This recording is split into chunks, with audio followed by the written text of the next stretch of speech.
hanno fatto un consiglio a 3 fra la ragazza, si chiamava Elena, era di Mestre, mhmm, l'autista del camion e Leandro che era arrivato, a piedi senza scarpe. La Elena gli ha tirato fuori subito un paio di scarponcini, dei quali lui ha sempre avuto un ricordo meraviglioso perché non ne poteva più, perché i piedi piegati.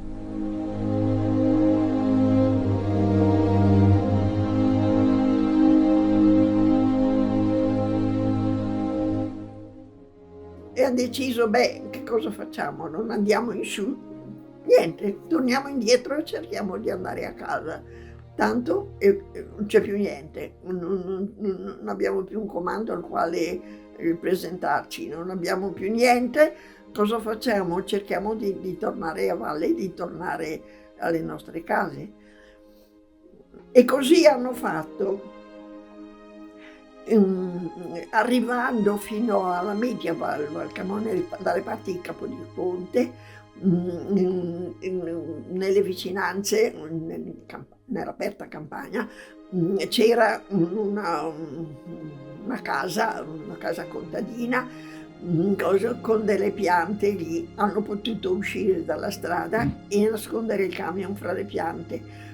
Da questi contadini hanno avuto un buon supporto, gli hanno dato della roba militare che avevano sul camion, vestiti e scarpe e quelle cose lì, gli hanno dato anche da mangiare, e gli hanno detto: "Per carità, non proseguite, fermatevi qui fino a notte, perché guardate che giù stanno succedendo cose turche." Cose molto brutte. Era vero, effettivamente era così. Ammazzavano con una facilità che non dico, ne hanno ammazzati tanti. E allora si sono fermati lì nascosti in mezzo al boschetto delle piante e sono partiti come gli hanno indicato loro. Passata mezzanotte, hanno detto: Guardate, fino a mezzanotte loro bevono e si ubriacano, parlavano dei partigiani. Se partite così, non sarete disturbati." E così hanno fatto, grazie anche a questa bravissima gente.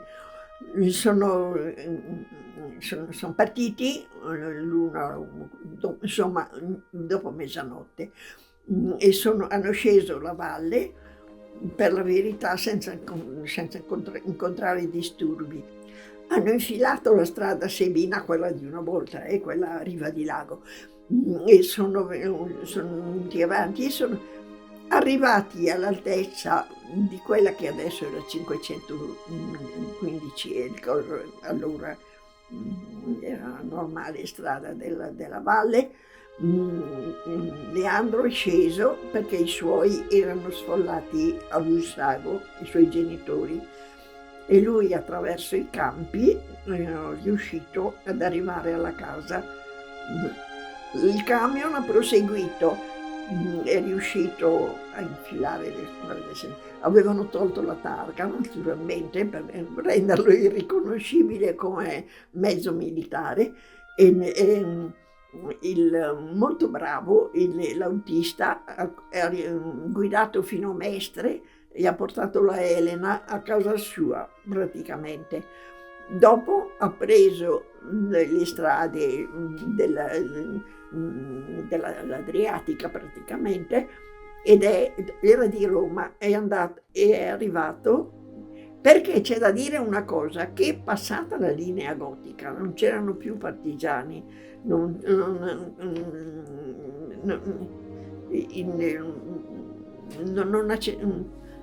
se ne infischiavano, non erano né partigiani né fascisti, non volevano più fare la guerra e basta.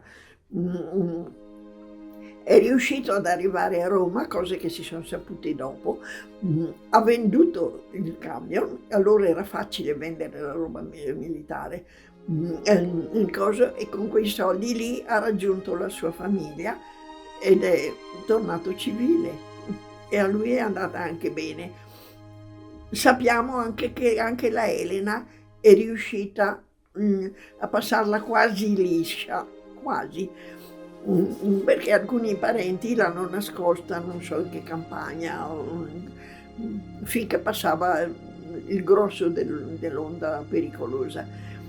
E poi è tornata a una vita normale, come più o meno hanno cercato di fare tutti.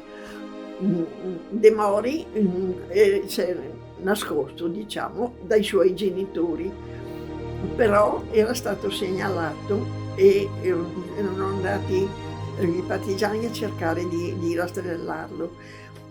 Ma è successo che sul cancello, la casa era interna da un cortile, sul cancello un'altra sfollata in quelle case lì, quando sono arrivati i partigiani si è spaventata e è svenuta sul cancello, cosa che ha sconsigliato quel gruppo di partigiani che non dovevano essere tanto cattivi, perché di fronte a una donna che è svenuta dietro un cancello hanno lasciato perdere. Però il padre di Leandro è andato dai carabinieri, nel frattempo nelle caserme avevano preso, nelle caserme c'erano quelli della GNR che erano stati carabinieri, hanno tolto la divisa della GNR e hanno rimesso la divisa di carabiniere e hanno preso possesso delle caserme. Il padre è andato a denunciare la presenza del figlio lì, bello perché è scappato con mitra a spalle, con mitra alla pistola e le bombe a mano, e quindi chi lo incontrava era un nemico e bisognava insomma guardarsene. Ecco, i carabinieri hanno preso in consegna le armi e hanno preso in consegna anche il prigioniero, anche Leandro come prigioniero, e l'hanno portato qui a Brescia. Il castello era diventato campo di concentramento e l'hanno scaricato in castello, dove si è trovato questo stanzone dove c'erano le brandine per alloggiarli, con la brandina a fianco del professore di lettere, che era il professore di scuola. Soltanto 6 mesi prima erano al liceo Calini, uno in cattedra e l'altro nei banchi, e si sono trovati in 2 brandini a fianco nel campo di concentramento. Comunque niente, lì è finita la sua avventura, perché dopo una breve un paio di mesi in castello gli è arrivato l'interrogatorio da parte dell'esercito regio, che ha scoperto che era minorenne, perché allora la maggiore età era 21 anni e quindi a 18 anni si era minorenni. E come minorenne l'hanno rimandato a casa, gli è andata e è tornato a scuola, e ci siamo ritrovati in classe insieme, in quinta, all'ultimo anno, nei banchi del liceo Calini, attentissimi a non far trapelare dove eravamo stati sfollati. Erano momenti difficili, perché una sventagliata di mitra non la negavano a nessuno.